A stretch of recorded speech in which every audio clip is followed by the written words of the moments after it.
มาอีกแล้วแก้วแกนศรัทธาธรรมมาอีกแล้วแก้วแกนศรัทธาศีลพี่น้องที่เคารพทั้งหลาย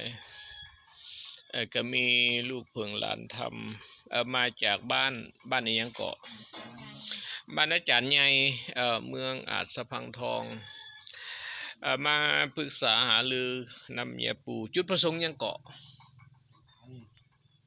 เป็นยังเกาะเป็นคันนะประตูยับเป็นคันโดยวินได้จังมือหรอ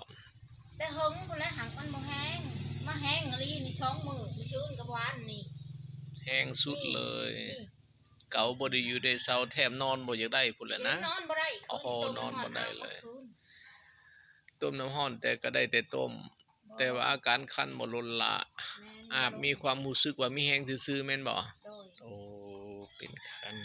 ในอดีตการผ่านมานี่หลานชายนะเนาะหลานชายเป็นทั้งสองคนเลยตอนนั้นแหละอาจารย์ปูลงไปอยู่บรรณาจารย์แม่นบ่ลงไปสร้างขัวนั่นแหละหลานชายทั้งสองจื้อแล้วบัดนี้นะแล้ว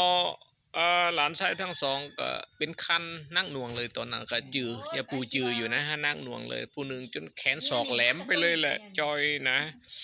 นอนบ่ได้สาเหตุที่จอยเนาะมันกลางคืนก็นอนบ่ได้กลางเว้นก็นอนบ่ได้มีแต่คันกับคันนะบัดนี้แม่เฒ่าใหญ่อีกบ่บัดนี้เป็นน่ะเฒ่าใหญ่ดีจากหลานแหละมาตำแม่เฒ่าพี่โอ้โห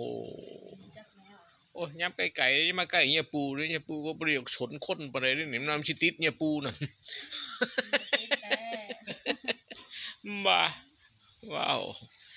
ก็บ่ได้ไปปรึกษาแพทย์เพิ่นจักดีเลยว่ะไปอยู่จนเมื่อยยาได้ซื้อแล้วเข้าห้องหมอไปจนเข้าคลินิกอ๋อเพิ่นว่าเป็นหยังเฮาเป็นโรคผิวหนังอาจารย์โรคผิวหนังแพทย์ช่วยเฮาบ่ได้ว่ะบ่ได้วางยาให้กินโอ้แล้วมาหาแพทย์ใหญ่พี่บัดนี่เนาะปัดโธ่ใช้เข็มก็บ่ถึงจนเมื่อยห้องน้อยไปหมดเดี๋ยวนี้มาหาแพทย์ใหญ่เนาะโอ้ยปูปลาขาวนี่แพทย์ใหญ่ป้าโตมาหาแพทย์ใหญ่หมดทางไปคันใดขึ้นแล้วว่ามีแต่ยายปูนี่แหละเอา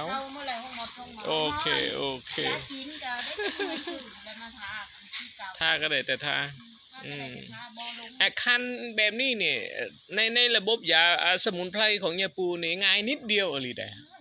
ง่ายแหละ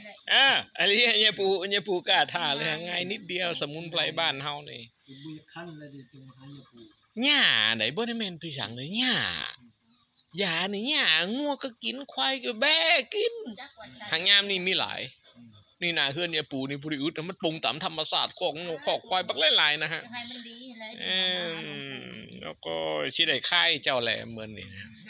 ได้แล้วได้ค่ายเจ้าโลดบาทนี่เช็ดมาของน้องได้ค่ายให้ค่ายหน้าได้ค่ายแพงได้ทำนี่แหละแน่ได้ค่ายให้ค่ายหน้าใส่ได้มันค่ายถึกๆได้เด้อเช็ดมาของดองบาทฮู้จักบ่มาของดองบ่เป็นหยังอย่าปูซอยเจ้าได้แน่ฮะยาสมุนไพรนางถาวอย่าปูสิจัดให้เด้ออายุวันโนสุขังพลังพี่น้องที่เคารพทั้งหลาย